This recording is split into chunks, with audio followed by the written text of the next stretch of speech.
Good Monday morning, everybody. Hi, this is me from my bed and not at work. As many of you know, I actually quit my job at Asabo Valley. Friday was my last day.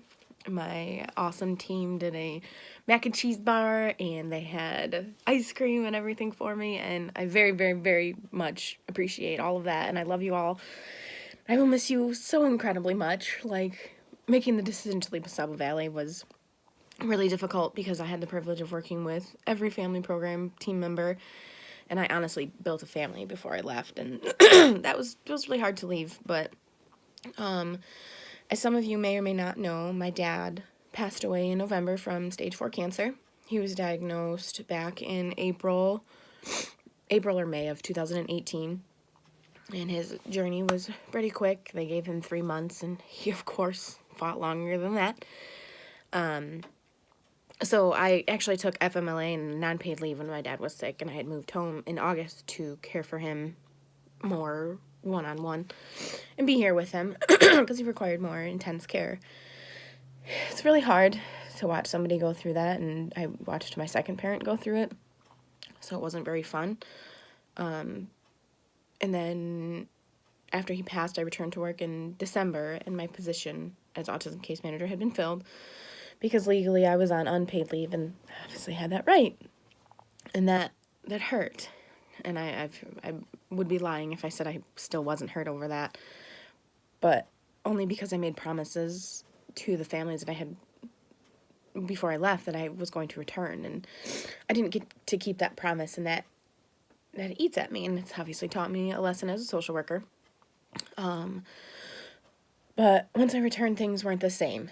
So within the agency, with myself, I had a lot of anger built up, and I still had quite a bit of that anger. A lot of it's misplaced. It's not on any specific person. A lot of it is I left my place of employment to take care of my dad, and then he died, so I don't have anything to show for that. And that's really hard, and I know that sounds kind of silly because I know what I did was a good thing, but I feel like I lost a lot too. So that's been hard to process, and going into people's homes where they tend to talk about things that they're processing as well, I had a really hard time being present with my families because I was still hurting inside and trying to figure things out on my own, which is hard.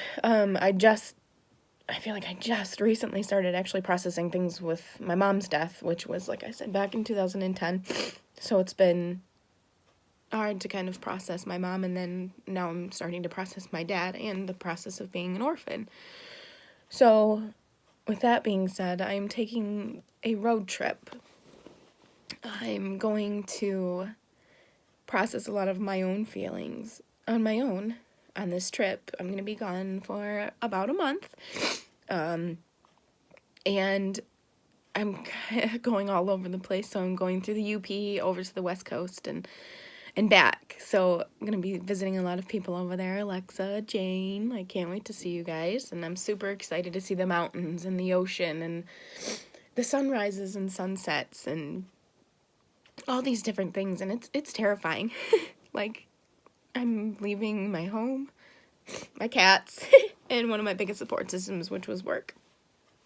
But I have to do this for me because Dwayne and Sue taught me a lot of things before they passed, like a lot. And I'd like to say I'm a pretty smart girl. I have my shit together a little bit. They taught me everything except how to live without them. And I'm hoping that on this trip that I can find a little sense of happiness within myself to keep going, because I feel really lost without them, and that's really hard. It makes it really hard to work, and it makes it hard to do a lot of other things, but I can't stop just because they're not here. And I know that, and that's why I want to take this trip, because I need to process a lot of these feelings that I have alone. and that's okay. So taking this trip, I hope to be able to do a lot of that and see a lot of cool things and just be.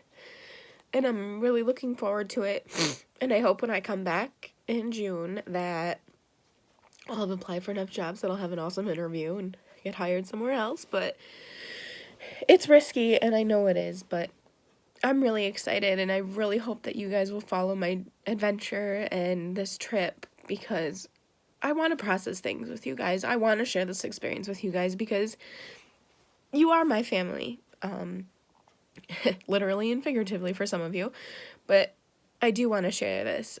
May is actually Mental Health Awareness Month, and I just saw a post recently that everything on Facebook is a lie. You're either seeing one side, which is super great, like this person does this, and this, and their life is fantastic, right? Or you see this side, where everything is horrible, and they hate their lives, and they hate everybody around them. There's no messy nastiness in between. So, there is messy nastiness in between. Her name is Heather Sharp. And that's what I want to share. This trip is going to be my messy in-betweens, but it's also going to be my ups and my downs. And I want people to see that it's okay to struggle. It's okay to cry. It's okay to be you. And it's okay to be me. So please follow me on this journey as I vlog my way across the U.S. and figure out who Heather is. So this is Destination Heather, and I'm excited to share. Thanks.